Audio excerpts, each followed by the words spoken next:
Signor Sindaco, signore e signori, il linguaggio delle celebrazioni è stato sempre ed è tuttora il linguaggio della retorica. Non uso questo termine, retorica, nella sua accezione deteriore e con la carica dispregiativa che adesso viene attribuito nelle nostre conversazioni correnti. Intendo invece per retorica l'uso della parola nella persuasione, l'uso degli artifici del discorso nel portare gli altri ad avere i nostri stessi convincimenti.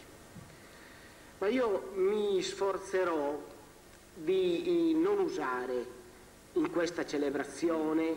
e in questo anno gli artifici della retorica per commemorare Antonio Gramsci. Retorica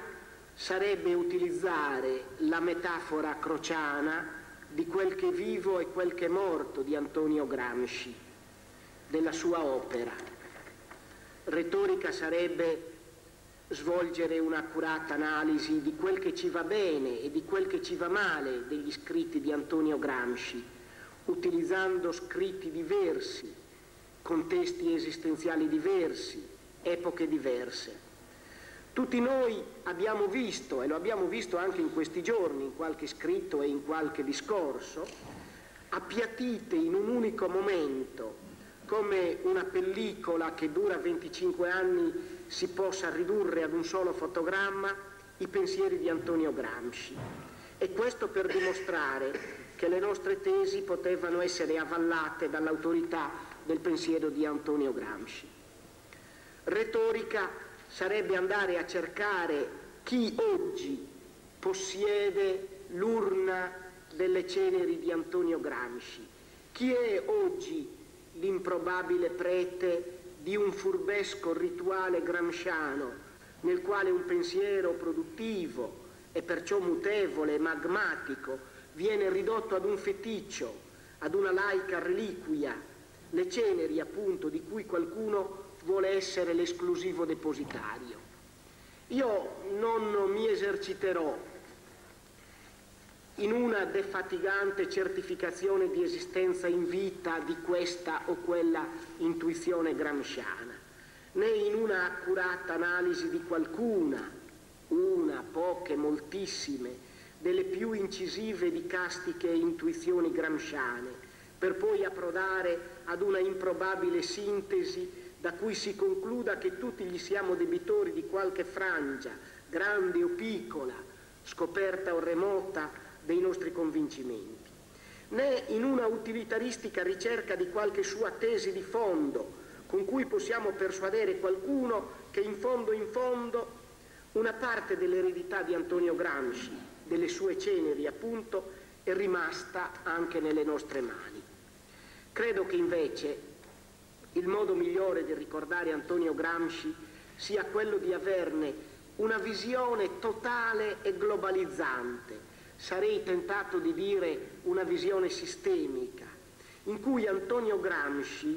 venga ricordato nella sua totalità di persona umana integrale e non nella consuetudinaria dissezione quasi brutalmente anatomica di scrittore, di dirigente politico, di deputato, di filosofo politico, di carcerato, di antifascista, di antistalinista, di moralista e così via.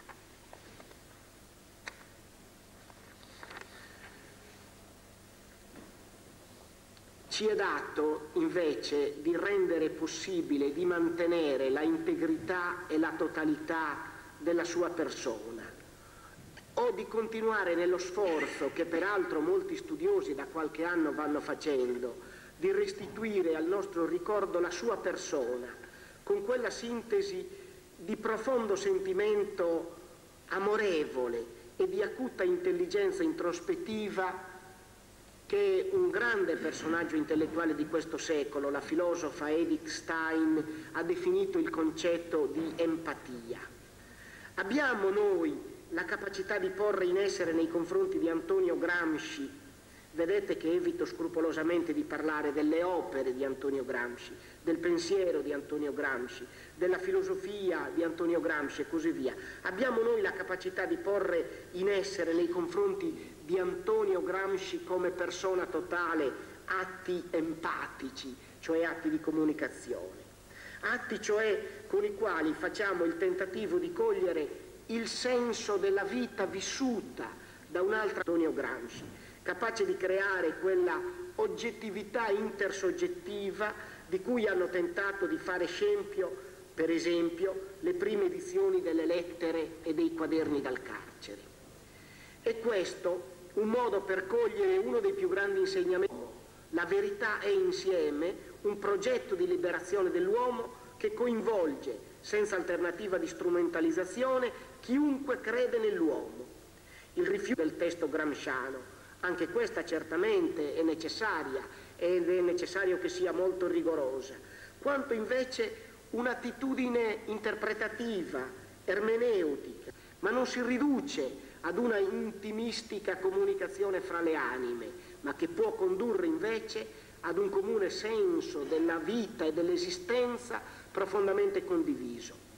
Questo sforzo di detto dei sistemi ideologici e ci permette di trascurare, trasgredendole, le regole sintattiche della comunicazione ideologica.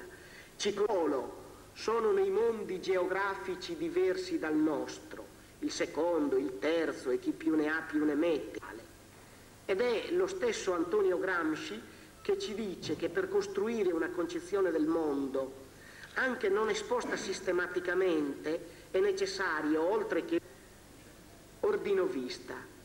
bisognerà attendere non meno di 50 anni per ritrovare nella sconvolgente lettura della profezia di Isaia di Giorgio La Pira un'affermazione così netta, così empaticamente coinvolgente,